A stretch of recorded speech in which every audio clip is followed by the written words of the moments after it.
Alright, so we got a job. Dude wants me to come out and work on his Holden Captiva.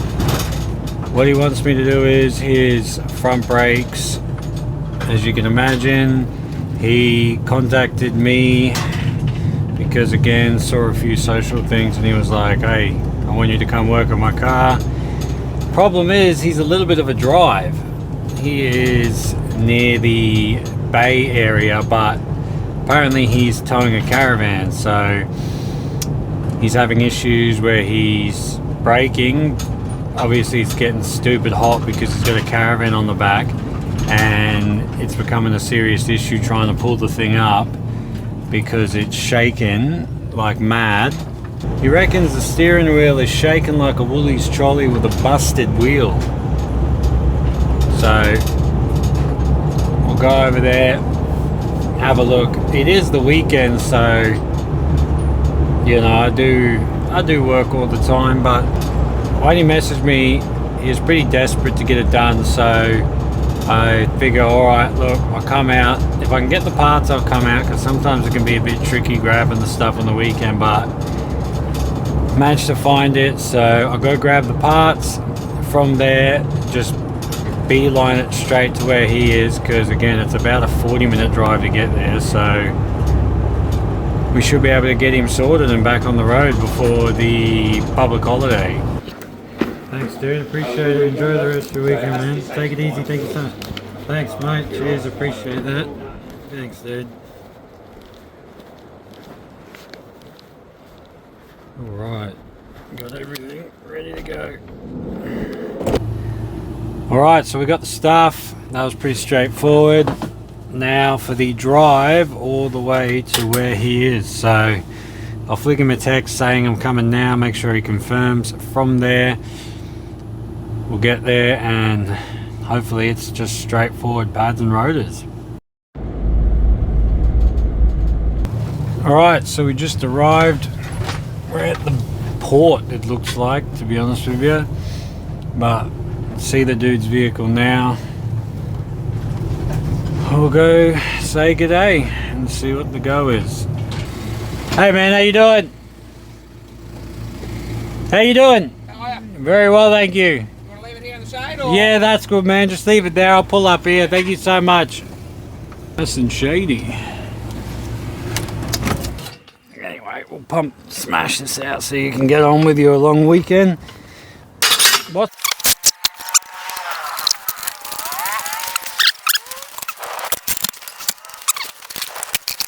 Out there till it sticks, you know? Because you got to be really into like cars or something to watch some rando dude friggin'. The diesels, I hear you have problems. Oh yeah. Oh yeah.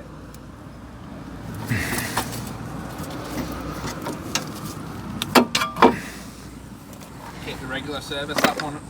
Yeah. Well, that's it. It's one of those ones where I can shoot for a logbook, but I grabbed some half decent ceramic ones too, so you don't get all that dust and on it.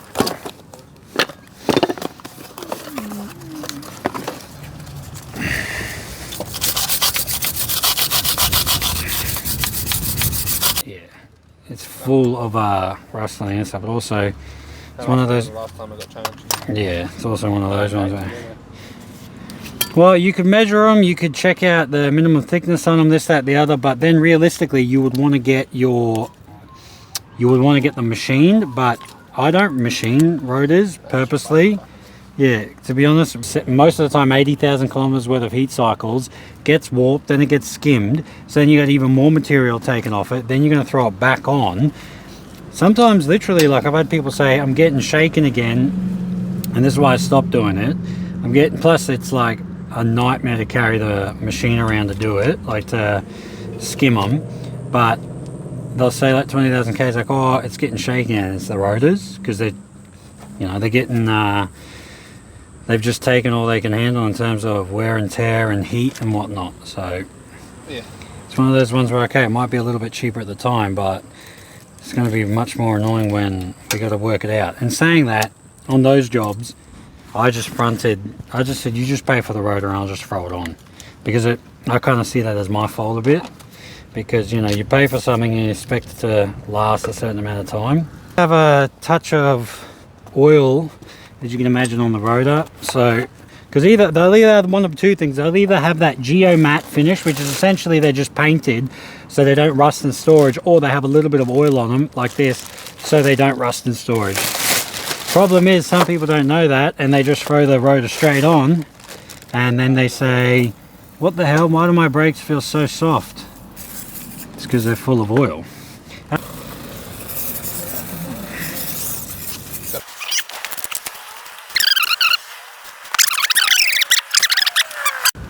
Dude, that is the angle. He's not joking. Just making sure it doesn't crush me. Boom.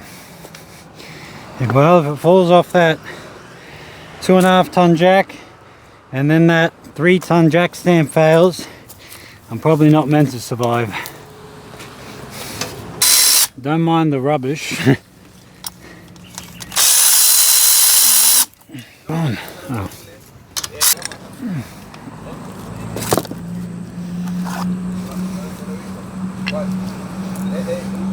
Yep. Holy shit.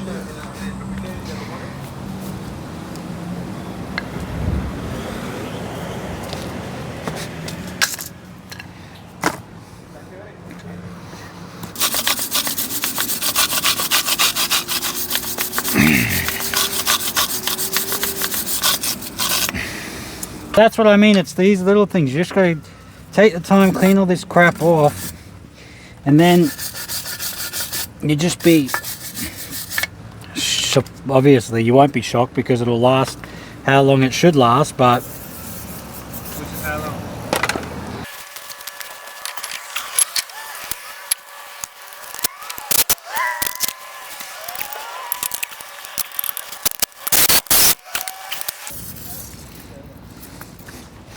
we'll go for a spin. Sweet. All right, just threw everything together. Me and David in the car going for a run. Make sure everything feels really good. Alright, let's go. As you saw, pads were extremely low, rotors were a bit average. He's doing a bit of towing, so we want to make sure it's safe for him and his family. I know a lot of people don't do a bedding in process anymore, but I'm a little bit different, a little bit old school. It gives me a chance to do a few emergency situations, a few crawls at low speed to simulate school run pickups and shopping mall trips. So you don't want to go crazy, get up to about 60-50% brake pedal pressure, bring it down to about 30 to 20 depending on where we are and how much stuff's going to fly out our heads, and we'll have a look. It doesn't look half bad. Let's go this way. Getting up to about 60, first little braking. That was very nice. Down to about 20. We'll do that a couple more times. Got the Australia Day flags repping. Very nice. So wind the window down just a touch, so if we hear any squeaking or squealing bouncing off the houses. One more. I'm going to push it a little bit harder. 3, 2, 1. And that's good for me. Alright, we won't go crazy. We'll just do a little bit of a cruise for a sec. Make sure the brakes aren't stopping at any point. We don't want to get any heat spots on the rotors, anything like that. We're going to do a completely legal turn here, because we abide by the rules and we don't want to stop. Everything feels really nice. Let the car slow down on its own now. That gives us a little bit of a feeling if the brakes are sticking as well. If you got an abnormal amount of deceleration, your calipers are probably sticking, but this feels really good. Like it's just going to keep rolling. From there we'll do a little crawl through here. Tell the kids jump in the car, and I think we should be pretty good. Alright, we're about to run out of memory on that. Kids, you enjoy the rest of your weekend. Also have fun at that concert. Cheers dude, thank you so much. Phone run out of memory, unfortunately, full on rookie error, but we'll finalize this now. Alright, that's that job done. Now on to the next one. Quick recap. As you saw in the video, brake pads were super low. He was towing something. He was getting a bit concerned going down the ranges around here.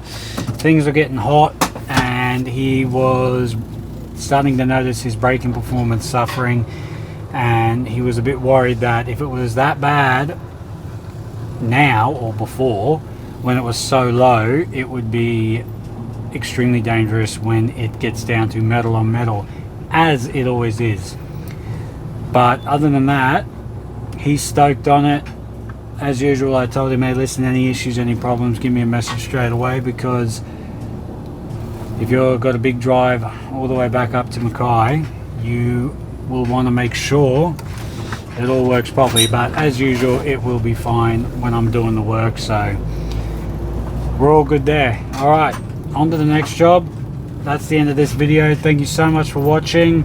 I'll catch you in the next one. Peace.